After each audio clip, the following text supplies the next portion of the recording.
Hello students, मैं doctor कमल तिवारी।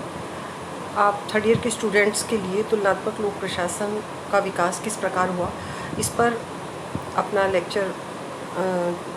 आपसे share करना चाहती हूँ। देखिए, जो आप स्क्रीन पर देख रहे हैं तुलनात्मक लोक प्रशासन के विकास के कुछ पॉइंट्स मैंने आपको दिए हैं, जिसमें परंपरागत दृष्टिकोण की अपूर्णता, पर्यावरणिक दृष्टिकोण को मान्यता, व्यवहारवाद का प्रभाव, विषय को विषय उन्मुख बनाना, तकनीकी विकास व प्रगति, यूएनओ यानी संयुक्त राष्ट्र संघ के कार्यक्रम, तुलनात्मक राजनीतिक अध्ययन, ये सारी चीज़ें इसमें मैंने आपको स्क्रीन पर दिख रही हैं। ये पॉइंट्स मैंने अपने इस लेक्चर में शामिल किए हैं। तो इसमें देखिए, जो पहला पॉइंट है परंपरागत दृष्टिकोण की अपूर्णता, उसमें हम ये कुछ सब पॉइंट्स हमने लिए हैं। वैधानिकता प्रधान, औपचारिकता प्रधान, आंतरिक व्यवस्था से संबंधित और विवरणात्मक अध्ययन। जब हम किसी विषय के विकास की बात करते हैं तो एक चीज़ आपके जहन में बहुत स्पष्ट होना चाहिए कि हम उन तमाम परिस्थितियों के बारे में चर्चा कर रहे हैं जो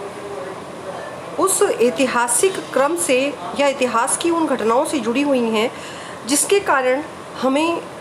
सोचना पड़ा कि इस विषय की ये शाखा किस रूप में अध्ययन के लिए उपयोगी हो सकती है। यानी कहने का मतलब ये कि आपको कहीं ना कहीं ऐतिहासिक घटनाक्रम के बहुत सारे पक्षों को देखना पड़ेगा, जिससे ये स्पष्ट हो सके कि ये विषय की शाखा क्यों प्रकाश में आई। तो जिसमें सबसे पहले और सबसे महत्वपूर्ण जो बिंदु है वो है हमारा परंपरागत दृष्टिकोण का। उसमें मैंने आपको कहा कि वैधानिकता प्रधान है, औपचारिकता प्रधान है, यानी कि ये जो अध्ययन है ये एक ट्रेडिशनल अप्रोच के रिएक्शन से के वजह से सामने आया। उसकी वजह ये कि ट्रेडिशनल अप्रोच जो थी वो पूरी तरह से नियमों पर आधारित थी, एक इंजीनियरिंग डिज़ाइन की तरह से थी और एक यंत्र की तरह से थी, जिसमें बार बार हर समय कोई परिवर्तन नहीं किया जा सकता। यानी कि जिसको आपने एक बार डिज़ाइन किया, उस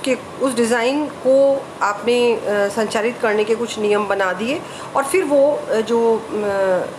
संरचना है वो अपना काम कर रही है। तो बहुत अधिक कानूनी प्रक्रिया और औपचारिकता होने के कारण और संगठन की आंतरिक व्यवस्था के सुप्रबंधन पर ही केंद्रित होने के कारण ये जो परंपरागत दृष्टिकोण है वो ज़्यादा बदलती हुई परिस्थितियों से तालमेल नहीं कर सका। अब आप क्या पूछेंगे कि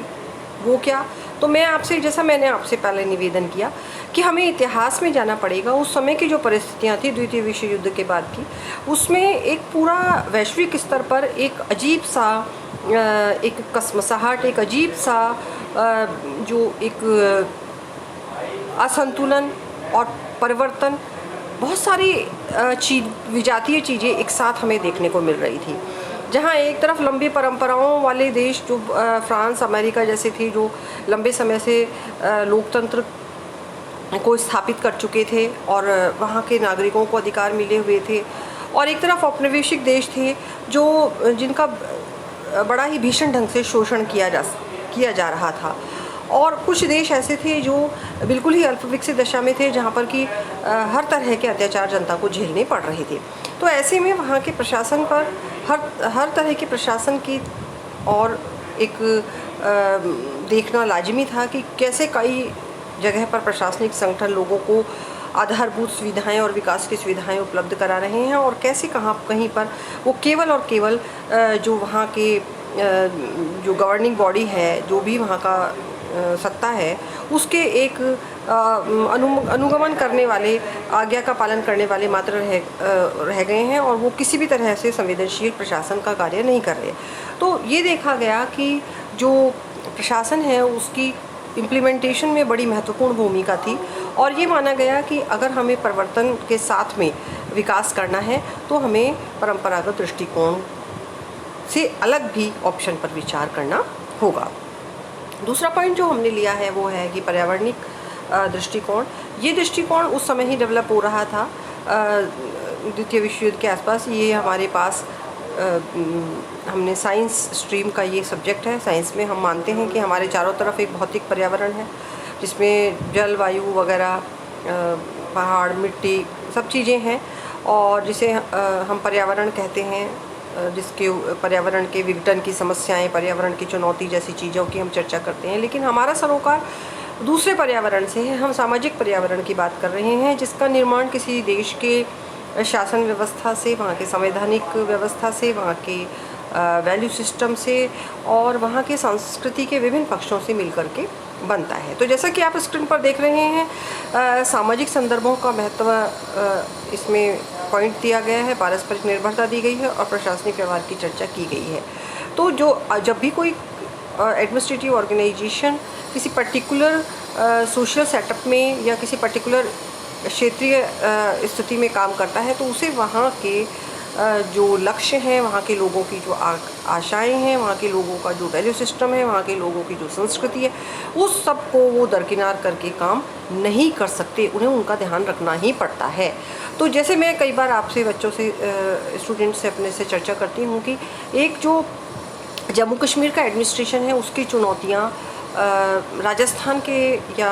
बिहार के एडमिनिस्ट्रेशन से थोड़ी सी डिफरेंट होंगी। कुछ चीज़ें सभी जगह प्रशासन में समान पाई जाती हैं, लेकिन कुछ चुनौतियां वहाँ की क्षेत्रीय भौगोलिक स्थिति के कारण और वहाँ की क्षेत्रीय संस्कृति के कारण भी जन्म लेती हैं। तो जब हम प्रशासनिक व्यवहार की बात करते हैं, तो प्रशासनिक व्यवहार में हमें वहाँ के सांस्कृतिक मूल्यों और बहुत सारे पक्षों का अध्ययन करना पड़ता है। तो पर्यावरणिक अध्ययन जैसे जैसे लोकप्रिय हुआ लोक प्रशासन में, वैसे वैसे तुलनात्मक लोक प्रशासन का विकास भी होता गया, क्योंकि हम किसी संगठन को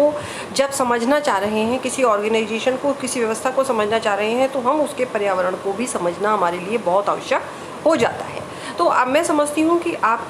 ये कोटेशन से आपको और बात स्पष्ट हो जाएगी, जिसमें रिक्स ने कहा है कि जिन समाजों में आदिमकालीन तथा आधुनिक दोनों प्रकार की संगठनात्मक विशेषताएं मिलती हैं, यानी 100 सदियाँ जहाँ एक साथ रह रही हैं, वहाँ अध्ययन की प्रवर्तित प्रणालियाँ माने कि जो आपने सेट मानक कर दिए, उसके हिसाब से जो आपका ऑर्गेनाइजेशन चल रहा है, वो उपयोगी सिद्ध नहीं हो सकता है, वो यूज़फुल नहीं हो सकता, क्योंकि मानव तथा प्रशासन की अपनी एक विशिष्ट सामाजिक व्यवस्था होती है। प्रशासन एक तरफ जहाँ कानूनी पर्यावरण में बंधा हुआ होता है, दूसरी तरफ उसके सामने जो लोगों की समस्याएं होती हैं, कई बार वो बहुत बुनियादी होती हैं, कई बार वो बहुत भावनात्मक होती हैं, कई बार वो इलीगल भी हो सकती हैं और कई बार वो बहुत साधारण भी हो सकती हैं। तो लेकिन उसको वो समाधान जो प्रशासन को निकालना है, वो कानून के रास्ते से निकालना है। तो ये उन सारी चीज़ों को समझते हुए, वातावरण को समझते हुए प्रशासन को काम करना पड़ता है। इसलिए पर्यावरणिक दृष्टिकोण में ये कहा गया कि प्रशासन को संदर्भों में समझना बहुत आवश्यक है। प्रशासन शून्य में काम करने वाली मशीनरी नहीं है। तो ये दोनों पॉइंट, दोनों जो बिंदु हमने चर्चा की, मैं समझती हूँ आपको समझ आ गए होंगे, और आप थोड़ा अपना एक विज़न, जब आप किसी सब्जेक्ट के इवोल्यूशन के बारे में जब चर्चा करते हैं, तो आपको उस कालखंड में जाकर के अपने विज़न को सेट करना चाहिए। वहाँ पर की ऐसी स्थितियाँ थीं और ऐसी स्थितियों से ये सूत्र निकल कर के इस विषय के विकास के सामने आ रहे हैं। तो अगले मैं मेरे लेक्चर में आपसे जो नेक्स्ट जो पॉइंट्स हैं उनके बारे में चर्चा करूँगी।